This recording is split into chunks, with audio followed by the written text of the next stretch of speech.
High, সবাই কেমন আছো? দেখো, আজকে আমি একটা মোরলা মাছের কোপ্তা বানাবো। মোরলা মাছগুলো ভালো করে ধুয়ে বেছে নিয়েছি। মোরলা মাছগুলো খুব ছোট্ট ছিল, ধুয়ে বেছে নিয়েছি। মোরলা মাছ খুব সাবধানে বাছতে হয়, পেট গলে গেলেই তেতো হয়ে যাবে। তো আমি ভালো করে বেছে নিয়েছি। তার সঙ্গে আলু দেব আর টমেটো পেঁয়াজ কুচি করে নিয়েছি। তো মোরলা মাছটা ধুয়ে ভালো করে জল ঝরিয়ে প্রথমে দিলাম ওর মধ্যে বেসন 3 চামচ মতো দিলাম। আমার এই মোরলা মাছটা 200 গ্রাম মতো মোরলা মাছ আছে। আমি বেসন দিলাম 4 চামচ মতো। বেশি বেসন দিলাম না, বেশি বেসন দিলে বেসন অনেকটা ভেতরে কাঁচা থাকবে যখন ভাজবো। তো নুন দিয়ে দিলাম, নুন দিয়েছি। এবারে হলুদ দিয়ে দিলাম সামান্য হলুদ দিয়ে এবার ভালো করে আরও কিছু লঙ্কা গুঁড়ি দেব একটু, আর আদা বাটা দিলাম একটু।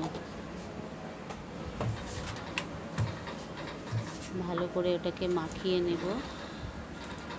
পেঁয়াজ কুচি দেব, সামান্য লঙ্কা গুঁড়ো দিলাম, লাল লঙ্কা গুঁড়ো দিলাম, একটু ঝাল যাতে লাগে, টেস্ট যাতে লাগে। মোরলা মাছ একটু তো তেতো হয়, কিন্তু বেছে নিয়েছি ভালো করে, তেতো খুব একটা আমি যখন করি তেতো হয় না। আর পেঁয়াজ একদম ঝিরিঝিরি করে কেটে নিয়েছি। তো পেঁয়াজটা ভালো করে বেসন নুন হলুদের সাথে ভালো করে মাখিয়ে নিলাম। ভালো করে মাখিয়ে এদিকে কড়াই বসিয়ে দিয়েছি, তেল গরম হতে দিয়েছি। ভালো করে হালকা হাতে মাখাতে হবে, একদম চিপে মাখালে চলবে না, যাতে মোরলা মাছগুলো ছোটো গলে যাওয়ার চান্স থাকে। সেই জন্য হালকা হাতে একদম মাখিয়ে নিতে হবে। এবারে আমি কড়াইয়ে তেল গরম হতে দিয়ে দিয়েছি, বড়ার মতো করে করে এবারে ওগুলোকে ছোট ছোট বলের মতো শেপ দিয়ে ভেজে নেব। তেলটা ভালোই গরম হয়ে গেছে। বন্ধুরা, আমার ভিডিও যদি ভালো লেগে থাকে অবশ্যই লাইক শেয়ার কমেন্ট করবে। কমেন্ট করলে কোথায় ভুল আছে বা কেমন ভালো লেগেছে তোমরা করে দেখেছো, এরকম হলে আমাকে করে জানাবে কেমন হয়েছে জিনিসটা।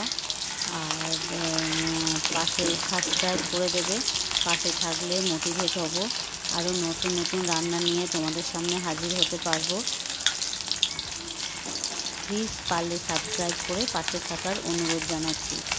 বলের মতো করে ভেজে নিচ্ছি, ওগুলো ভালো করে একটু ভেজে নিতে হবে। আরও ছাঁকা তেলেও অনেকে ভাজতে পারো, আমি বেশি তেল দিইনি, সামান্য তেল দিয়েছি, কিন্তু কম কম করে ভেজে নেব।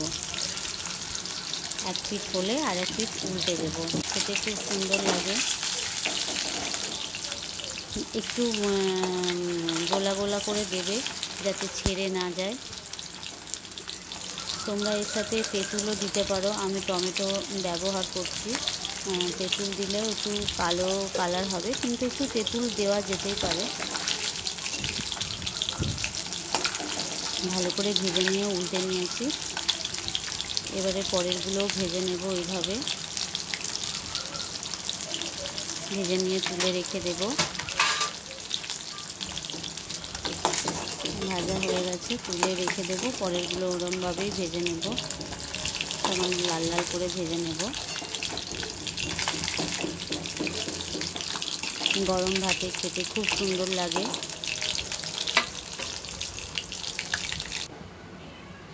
বড়াগুলো সবই ভাজা হয়ে গেছে, মাছের বড়াগুলো সব ভাজা হয়ে গেছে। এবার ওই তেলেই আমি সামান্য কালো জিরে আর লঙ্কা ফোড়ন দিয়ে দেব। কালো জিরের গন্ধ খুব সুন্দর লাগে, মাছের ঝোলে কালো জিরে দিয়ে করলে ভাল লাগে, খুব সুন্দর গন্ধ আসে একটা।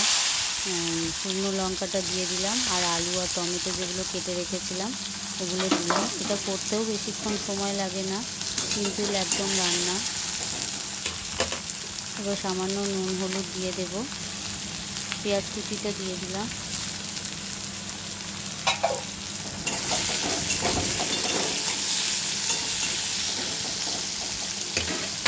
পেঁয়াজ কুচিটা দিয়ে এবারে ভালো করে নেড়ে একটু নুন হলুদ দিয়ে দেব, আর সর্ষে বাটা দেবো একটুখানি। আমি হলুদ দিলাম প্রথমে,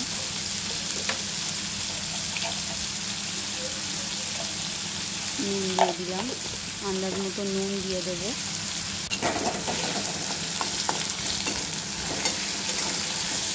আমি 1 চামচ মতো সর্ষে বাটা দিয়ে দিলাম।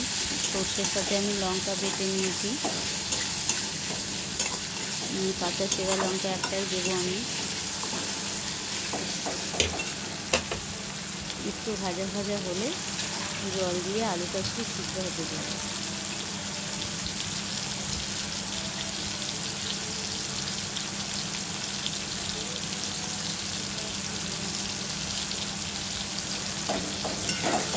লঙ্কা দিয়ে দিলাম, গোটা লঙ্কা। যদি ঝাল না হয় তখন আমি লঙ্কাটা দিয়ে খেতে পারবো, সেজন্য আমি একটা লঙ্কা দিয়ে দিলাম।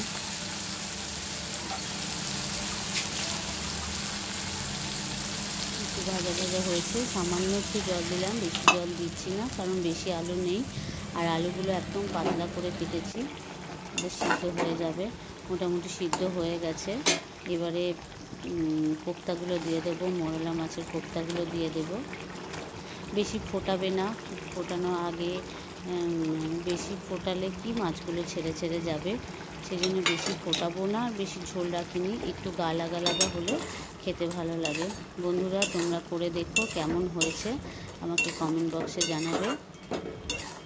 আর সাবস্ক্রাইব করে দিলে নতুন নতুন রান্না তোমাদের কাছে পৌঁছে যাবে।